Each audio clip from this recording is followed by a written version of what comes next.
Hi, everyone. We're the Good Doctors of Abbey Research. I'm Dr. Donnelly. And I'm Dr. Hinson. And we are here to recap and analyze Season 2, Episode 7 of The Handmaid's Tale, entitled After. Halfway there. Woo! And they're not taking the pedal off the gas. That was the most enthusiasm you're going to get from me for a while. But almost halfway there. I am just exhausted by both Gilead and the world at the moment. Yes. So 2018's been a doozy. And it just keeps getting better. We've got 6 more months left of it. Man, thank God I have a couple more showings of Hamilton to look forward to in 19, or I think 18 would do me in, man. So it's been a good run. Been a good run. Good run, America. So, folks, the content of this episode is not really in my particular wheelhouse. There's a little bit more with Dr. Hinson's. A little bit. This is a lot more clearly about plot machinations, and we're moving chess pieces on the board, and that's really exciting. So we'll do a little bit of what we did in the last episode, where we're going to talk through a bit of a recap, and Dr. Hinson's going to give you a little bit on the importance of naming and identity and what that kind of looks like. Especially the scene in the farmer's market, which was really special and powerful. And we as professionals and as friends have been thinking a lot in the last year, especially on the power of women's voices, not only writing and kind of their metaphysical voices in history, but the physical sound of women's voices, and how in so many spaces in our world right now, that voice is not welcome, and Gilead is clearly a space as such. And so to hear the whispering and subversion was really special. So Dr. Hinson will unpack that a little bit less emotionally and more analytically when we get to that point. I just kind of melted into a bottle of goo.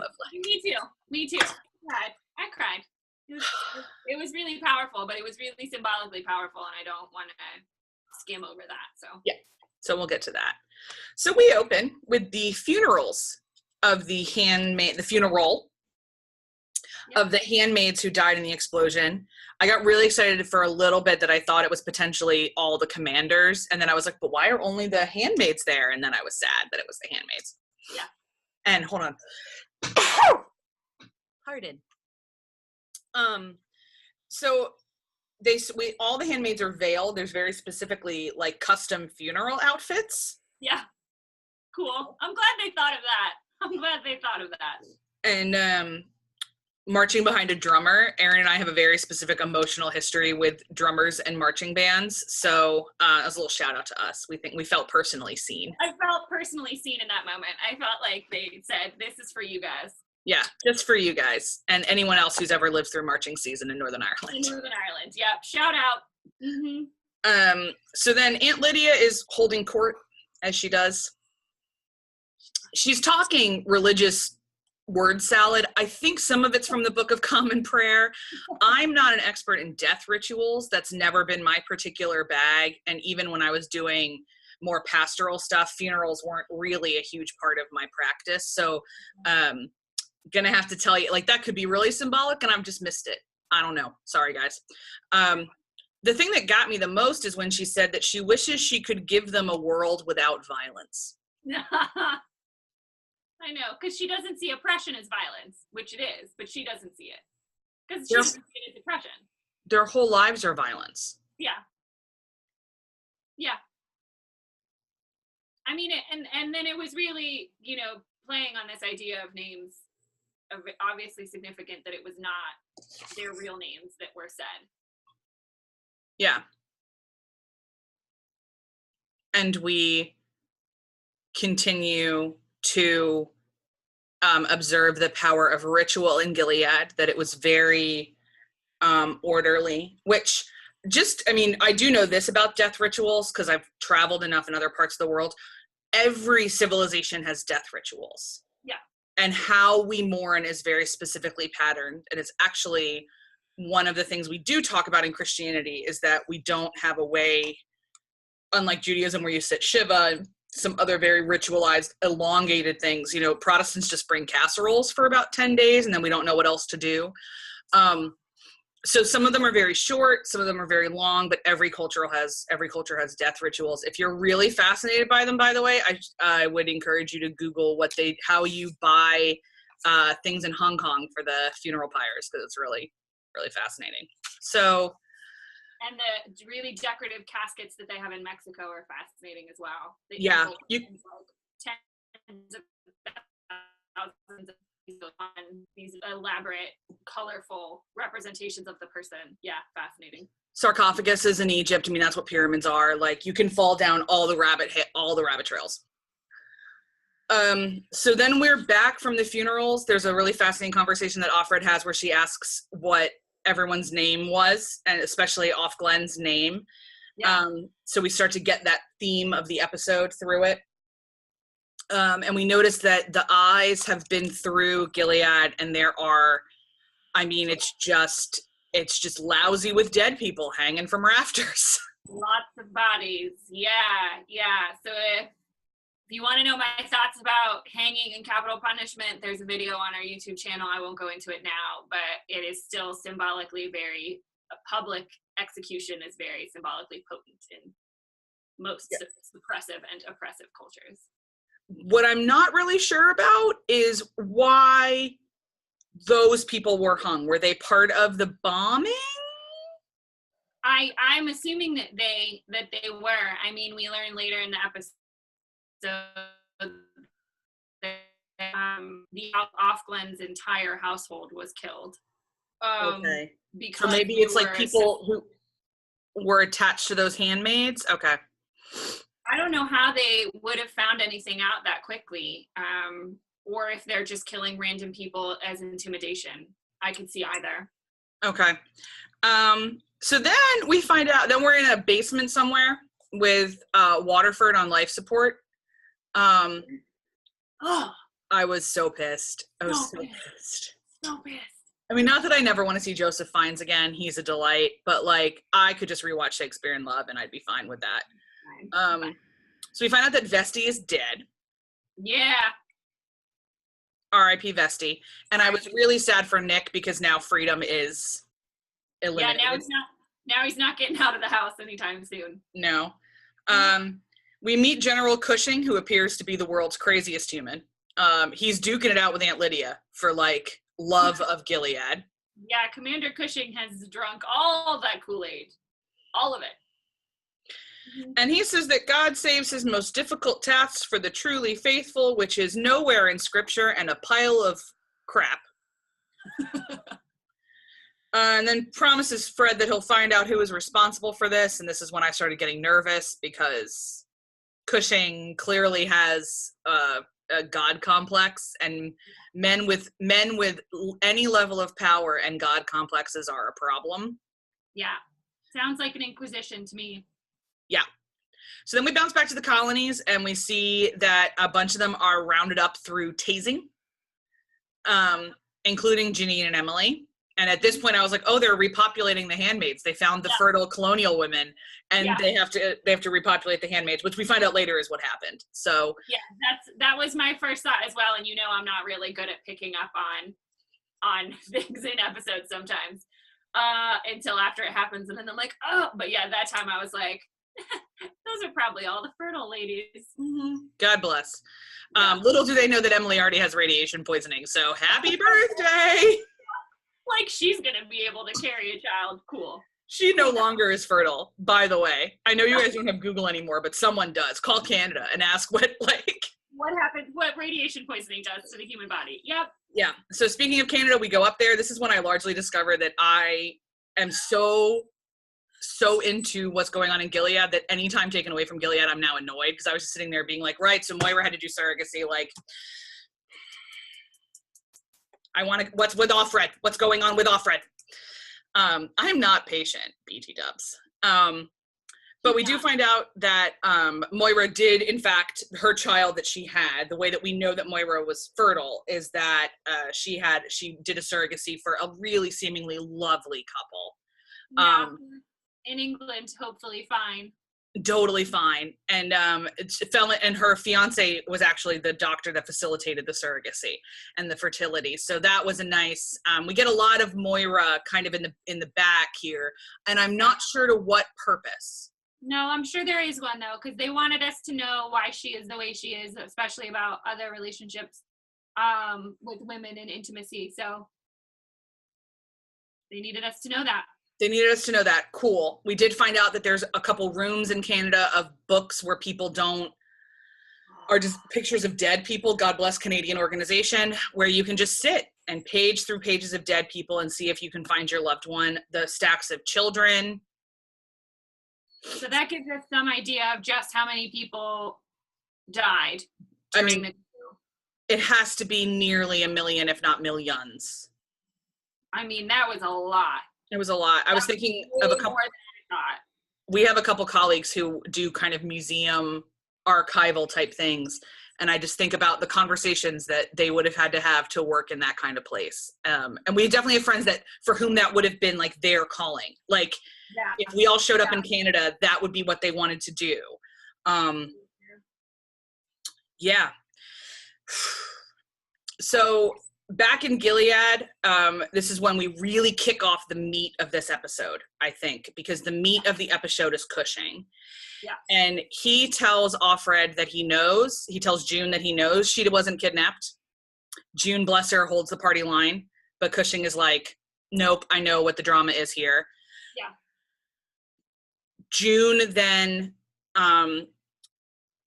there's like, right at the end of that interaction, you see that they're shooting people in the streets. Cool. Just gonna flip the page on that one. And then what kicks off at this point now is this kind of plot is really what we see is that the click of the bomb started a piece of the revolution. But in order to finish whatever this end game is, it's going to involve women because Serena has to take control. Yeah, she didn't hesitate either. Homegirl just took it. So Serena hates Cushing. It's the most like Serena of the white outfit from last episode that we've seen in a while. She has a real problem with Cushing, and she does what it takes to get him out of there, including essentially forging the signature, coercing with Nick, and eventually Cushing is removed. Yeah. And June played her. Like, she knows. June knows that Serena's fundamental wish in life is to be a mother and to have a child. June knew. But she wasn't wrong, because she said they killed Offglen's entire household and they would do it again. So she wasn't wrong, but she was also manipulating her emotions 100%. Yeah, and they're both being very political and what that looks like, they both understand that power is given, it is not taken. Control is taken, but power is given. And so they understand what power is. And so the rest of the episode is a lot about that. There's a scene with right after, at one point, Offred goes to see Commander Waterford, and she and Nick have a really nice moment in a basement. Again, I ship that. Just want them to be happy. But the pièce de résistance is the last 10 minutes of the episode, in which we find out that Cushing has been charged with treason and apostasy. Yeah, apostasy is denying the faith. So anyone who is not, anyone who is fascinated with that concept. So apostasy is really, like the Puritans killed people for it in the Crucible. Like, that's what witchcraft was. They were officially executed for apostasy. The movie, Martin Scorsese's movie Silence with Andrew Garfield, is all about Catholic priests in Japan dealing with apostasy. So it just means denying the faith. Brilliant, gorgeous movie. Rough sit, but gorgeous movie. Better book, but rough sit. So then we end up in Serena's, in Fred's office that is now Serena's office. And Serena asks June, you were an editor, right? She says, you are an editor. It was present tense. Oh, was it? I missed that. Oh, thank you for noticing that. You are an editor. You are an editor, because June's response was, I was once. Or like, I was. But yeah, she said, you are an editor. I was like, what? Present tense. Okay, I got so distracted by her sitting behind the desk, I missed that. Thank you for that corrective. Crazy. So you are an editor. And then essentially, tells June that she needs her to edit government documents. Mhm. And June's response is, I need a pen. And the episode ends with a click of a pen. Yeah. In parallel to the click of the bomb. Yeah. Beautiful symmetry. They're so clever. And I think we all know, watching this, that words are more powerful than swords. Long term. They built this city not on rock and roll, but in fact on words. Yeah, I mean, because that's what the sons of Jacob ostensibly were doing. They were around for God knows how long before the coup. Mm-hmm. And Offred, now being given a pen, June is going to be part of their destruction. I think so. I loved it. In my gut, I know she is. So that's kind of where we're at. I didn't watch the preview for the next episode. I'm learning. I like to be surprised. So going into episode 8 blind. But before we wrap up today, Dr. Hinson, talk to me about names. Yeah, so I mean, that was for me the most symbolically significant part of the episode. And I talked about this in another video earlier in the almost said earlier in the term. Have my teacher hat on. Lol. Earlier in this season. And I made the correlation between the names that they give them being the effect of a prison number. So I talked about the significance of uniforms and all that jazz. So Offred is her prison number, effectively. And their own names are really their only way that they can reclaim their individual sense of identity. So we see this beautifully woven through the episode when after the ceremony where they only say the handmaids' given names, their prison numbers, June asks if anyone knew Offglen's name, and you can tell she feels bad that she didn't know her name. And then flash forward to the end of the episode when they're out doing their shop, and Janine walks up. Yay, Janine! And she, says that God has a plan, which was great. God saved us. He has a plan. Sure he does, Petal. And then, June finds out that Emily is there, and she goes up and she introduces herself. She says, Emily, my name's June. I didn't tell you that before. And then it sets off this, and she stops another handmaid and says, my name was June. And what I loved was that they said their names, but they also said hi. So it was just like, hi, not blessed day, not, may the Lord open, whatever. It was back to their hi. And it was, again, one of my favorite scenes of collective resistance, right? Because using their names is resisting. And I worked a lot with people who considered themselves political prisoners. And at various stages of their imprisonment, the prison system tried to give them numbers. And they refused to answer. They would literally refuse to answer when spoken to unless their given name was used. And in some instances, it was their military title. So it was, Commander so-and-so or whatever, even if it was their name. So we see this with these women, and the names are their resistance. And it builds a collective association that they have with each other. And they all went around. And so, again, it's that quote from the end of the first season, like if they didn't want us to be an army, they shouldn't have given us a uniform. And the hubris of not understanding how human beings work and need to be together and need to form connections. But what really worried me was the fact that nobody seemed to notice that our Eden was standing right there. And if she is 100% Sons of Jacob cult indoctrinated, she's going to tell somebody. I don't know who, though, because if she tells Nick, he'll just fob it off. But that they definitely wanted us to see that she was still there witnessing this. But that was really important symbolically to understand what was happening in terms of resistance, not just on an emotional level, but on a cognitive, organizational level. Like, they now all know something about each other. This makes their emotional bond stronger. Mm-hmm. Which is a means of survival from their imprisonment, but it's also going to be a foundation for their resistance as well. Because they all did it. There wasn't one handmaid that's like, we're not supposed to say this. They didn't show us any handmaid not in the name. So we shall see what happens. But that was, my pet. I was furiously writing notes at the end there. This is so cool. Yeah, so I mean, we'll see. And then we had the click of the pen, and that's starting a whole new resistance movement from the underbelly. Words are powerful, man. They are. On that note, that's all from us this week. Yeah. As always, thanks for commenting and joining the discussion. We are looking forward to hearing your thoughts on After. And if you care about Moira more than I do, you're allowed to. I care about Moira more. I was sobbing when she found her in the book.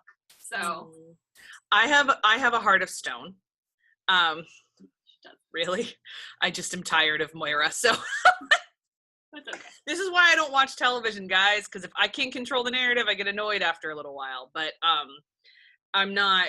But what makes this project so fascinating is we still get to see how they're going to tell the story. So tell us what you found interesting. Tell us if you're excited. And if we don't hear from you, we'll see you next episode. As always, I'm Dr. Donnelly. And I'm Dr. Hinson. We're the Good Doctors of Abbey Research, and we'll see you next episode. Bye.